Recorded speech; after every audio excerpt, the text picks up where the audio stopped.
안녕하세요. 빠숑픽 연구소의 빠숑입니다.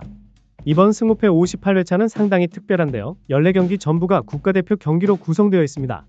대표팀 경기 특성상 리그와는 달리 소집 상황, 선수 컨디션, 경기 장소 같은 변수가 크게 작용하기 때문에 단순히 배당만 보고 접근하기가 쉽지 않죠. 하지만 이번 회차의 핵심은 분명합니다. 큰 이변 2에서 3경기만 제대로 잡아내면 1등 확률이 크게 올라가는 회차라는 점입니다. 따라서 안정적인 경기와 변수가 큰 경기를 정확히 구분하는 것이 승부의 포인트가 되겠습니다. 빠숑픽 연구소는 언제나 배당 히스토리와 데이터 분석을 기반으로 가장 확률 높은 선택지를 짚어드리고 있습니다. 오늘도 그 흐름을 놓치지 않고 꼼꼼하게 살펴보겠습니다. 분석 들어가기 전에 앞으로도 빠숑픽 연구소의 데이터 기반 분석을 놓치지 않으시려면 구독과 좋아요, 알림 설정 꼭 부탁드립니다.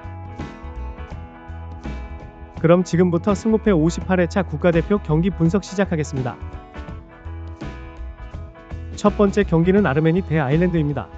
배당은 홈승 4.05, 무승부 3.20, 원정승 1.66으로 아일랜드 쪽에 강하게 실려있죠. 표본은 적지만 같은 구간 히스토리에서는 모두 원정 승리 쪽으로 결과가 나왔습니다. 특히 1.6배당 대 원정 정배는 흔들리는 경우가 드물다는 게 포인트입니다. 피파 랭킹을 보면 아르메니아는 92대, 아일랜드는 60위권으로 전력 차이가 있고, 팀 특징을 봐도 아르메니아는 공격력이 약한 편이고 아일랜드는 수비 조직력이 강점인 팀입니다. 그래서 이 경기는 정배대로 아일랜드 승 쪽이 더 유력해 보이지만 홈 이변 가능성까지 고려해서 저는 승, 패투픽으로 가져가겠습니다. 두 번째 경기는 웨일스와 캐나다 경기입니다. 배당은 홈승 2.00, 무승부 3.20, 원정승 2.85로 책정됐습니다. 이 구간에서는 배당 히스토리가 홈승과 원정승이 50%의 확률로 나왔습니다. 즉 정배가 무너진 적도 있었고 홈팀이 그대로 이긴 적도 있다는 거죠. 무승부는 히스토리에서 나오지 않았습니다. 피파 랭킹을 보면 웨일스가 30위권대, 캐나다는 40위권대라 큰 차이는 아니지만 웨일스가 약간 앞서 있습니다. 나라별 특징을 보면 웨일스는 세트피스와 수비 조직력이 강점이고 캐나다는 빠른 역습과 젊은 공격수들의 스피드가 위협적입니다. 이 경기는 히스토리상 무승부 확률이 낮고 양쪽으로 열릴 가능성이 크다고 볼 수 있습니다. 그래서 저는 이 경기를 승, 패투픽으로 가져가겠습니다. 세 번째 경기는 키프로스와 루마니아 경기입니다.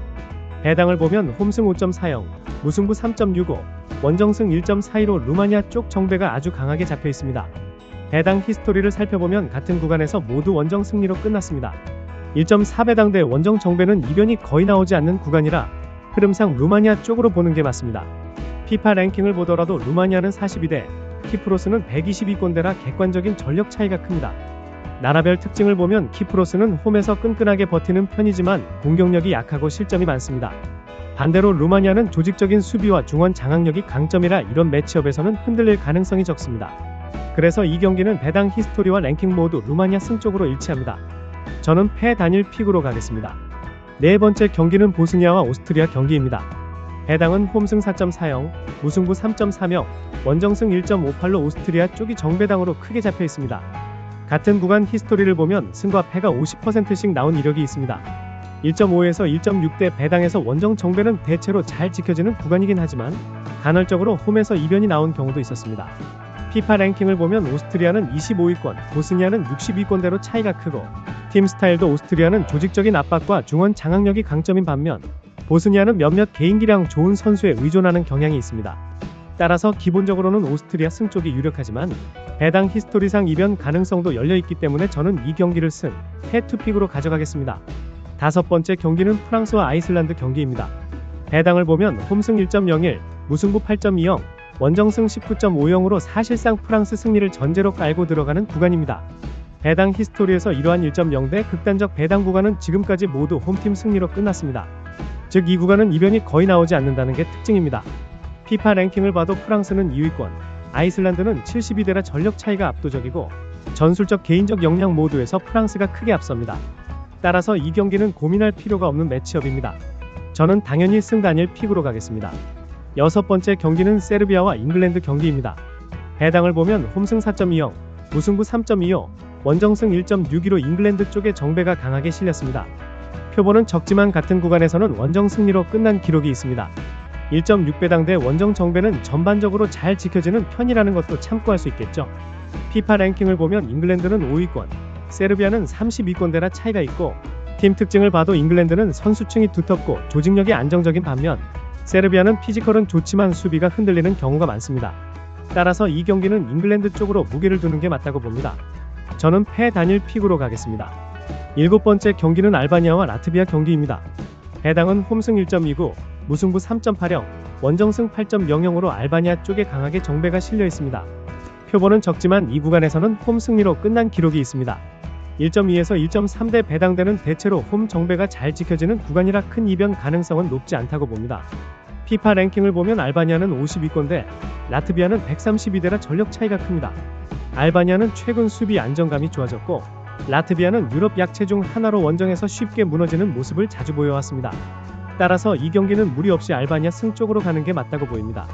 저는 승 단일 픽으로 가져가겠습니다. 8번째 경기는 헝가리와 포르투갈 경기입니다. 배당은 홈승 5.40, 무승부 3.85, 원정승 1.39로 포르투갈 쪽 정배가 강하게 잡혀 있습니다. 이 구간 배당 히스토리에서는 원정 승리가 대부분이었고 무승부도 나온 기록이 있습니다. 즉, 정배가 잘 지켜지는 흐름이긴 하지만 가끔 무승부 이변이 나왔다는 점이 포인트입니다. 피파 랭킹을 보면 포르투갈은 10위권, 헝가리는 32권대라 차이가 있죠. 팀 특징을 보면 포르투갈은 공격진이 화려하지만 원정에서 경기력이 들쭉날쭉할 때가 있습니다. 반대로 헝가리는 수비 조직력과 세트피스에서 의외성을 만드는 경우가 종종 있습니다. 그래서 이 경기는 정배대로라면 포르투갈 승리가 맞지만 저는 무승부 가능성까지 열어두는 선택을 하겠습니다. 저는 이 경기는 무단일 픽으로 가겠습니다. 9번째 경기는 에콰도르와 아르헨티나 경기입니다. 배당을 보면 홈승 2.85, 무승부 2.75, 원정승 2.23으로 3개 배당이 굉장히 촘촘하게 붙어 있습니다. 배당 히스토리를 살펴보면 같은 구간에서는 원정 승리로 끝난 기록이 있습니다. 이 구간 자체가 정배가 뚜렷하지 않고 홈과 원정 모두 열려있는 경우가 많다는 특징이 있습니다. 피파 랭킹을 보면 아르헨티나는 세계 1위, 에콰도르는 32권대라 객관적인 전력 차이가 있습니다. 아르헨티나는 전세계 최강 전력을 자랑하고 있고 에콰도르는 고지대 홈 2점을 가지고 있지만 최정상급 전력과 맞붙으면 득점력이 부족합니다. 따라서 이 경기는 변수는 있지만 전력과 히스토리를 종합하면 아르헨티나 쪽이 우세해 보입니다. 저는 패 단일 픽으로 가겠습니다. 10번째 경기는 미국과 일본 경기입니다. 배당은 홈승 2.75, 무승부 3.15, 원정승 2.08로 원정에 살짝 무게가 실렸지만 크게 차이가 나는 구간은 아닙니다.